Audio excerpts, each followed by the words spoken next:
Hi എല്ലാവർക്കും നമസ്കാരം. നമ്മുടെ പുതിയൊരു വീഡിയോയിലേക്ക് സ്വാഗതം. ഇന്ന് നല്ല കിടിലൻ രുചിയിലുള്ള മത്തിക്കറിയാണ് കേട്ടോ.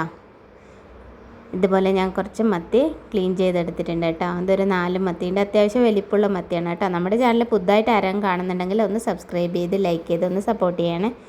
ഞാൻ കുറേ വീഡിയോസൊക്കെ ഇട്ടിട്ടുണ്ട്, ഒന്ന് പോയിട്ട് കണ്ടു നോക്കണേ. ഇനി നമുക്ക് ഇത് നല്ല അടിപൊളി ടേസ്റ്റാണ് കേട്ടോ. എങ്ങനെയാണ് ഇത് ഉണ്ടാക്കുക എന്നൊക്കെ നമുക്ക് വീഡിയോ ഒന്ന് കണ്ടു നോക്കാം. ആദ്യം തന്നെ ഒരു മൺചട്ടിയാണ് എടുത്തത്. അതിലേക്ക് കുറച്ച് ഓയിൽ ചേർത്ത് കൊടുക്കാം. പിന്നീട് നമുക്ക് അതിലേക്ക് കുറച്ച് കടുകാണ് ചേർക്കുന്നത്. പിന്നെ നമ്മൾ അതിലേക്ക് കുറച്ച് ഉലുവ കൂടെ ചേർത്ത് കൊടുക്കാം. ഇനി നമുക്ക് അതിലേക്ക് ഞാൻ കുറച്ച് ചെറിയ ഉള്ളിയാണ് ചേർത്ത് കൊടുക്കുന്നത്. ചെറിയ ഉള്ളി ആകുമ്പോൾ പ്രത്യേക ഒരു ടേസ്റ്റ് ഉണ്ടാകും കേട്ടോ. അതിലേക്ക് ഞാൻ 2 പച്ചമുളകാണ് ചേർക്കുന്നത്. പിന്നെ കുറച്ച് കറിവേപ്പിലയും കൂടെ ചേർത്ത് കൊടുക്കാം. നല്ലപോലെ ഒന്ന് മിക്സ് ചെയ്തെടുക്കാം. പിന്നെ നമ്മൾ അതിലേക്ക് കുറച്ച് ഇഞ്ചി വെളുത്തുള്ളി ഇടിച്ചെടുത്തതാണ് കേട്ടോ. ഒരു 1/4 ടീസ്പൂൺ മതി, അധികം വേണ്ട. എന്നിട്ട് നല്ലപോലെ ഒന്ന് ആ പച്ചമണം മാറുന്നത് വരെ ഒന്ന് വഴറ്റിയെടുക്കാം. ഇനി നമുക്ക് അതിലേക്ക് ഞാൻ 2 തക്കാളിയാണ്, ചെറിയ സൈസ് തക്കാളി ചേർത്ത് കൊടുക്കുന്നുണ്ട്.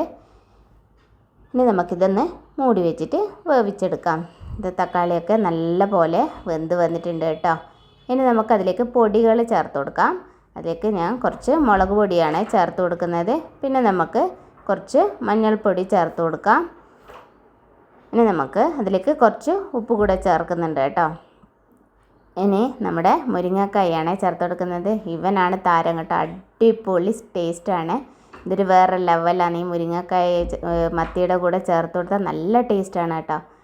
ഇനി നമുക്കത് കുറച്ച് സമയം മൂടി വെച്ച് വേവിക്കാം. ആ സമയം നമുക്ക് ഒരു മിക്സി ജാറിലേക്ക് ഞാൻ കുറച്ച് തേങ്ങ ഇട്ട് കൊടുക്കുന്നുണ്ട് കേട്ടോ.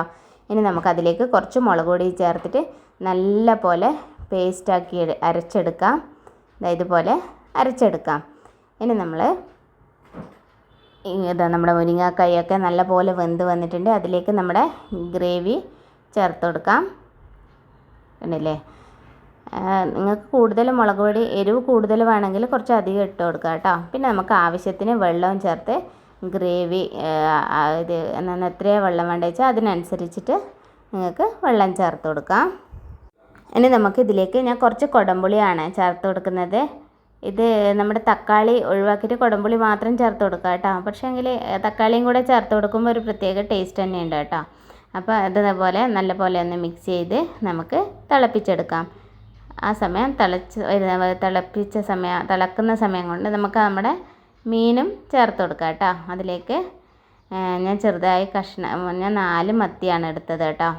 അത് 2ആയിട്ട് മുറിച്ചെടുത്തിട്ടാണ് ഇട്ട് കൊടുത്തത്. ഇത് നമ്മുടെ കറിയൊക്കെ നല്ലപോലെ ഒന്ന് തിളച്ച് വന്നിട്ടുണ്ട്.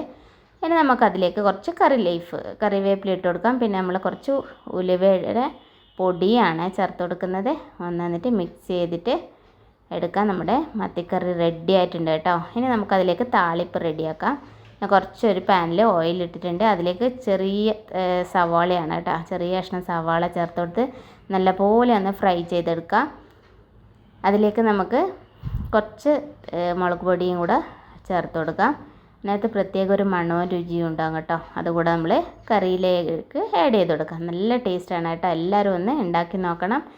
ഈ കറി ചോറിൻ്റെ കൂടിയും ചപ്പാത്തിയുടെ കൂടിയും ദോശയുടെ കൂടിയും അപ്പത്തിൻ്റെ കൂടിയും ഒക്കെ കഴിക്കാൻ നല്ല രുചിയാണ് കേട്ടോ. എല്ലാവരും ഉണ്ടാക്കി നോക്കണം. ബൈ. Thanks for watching.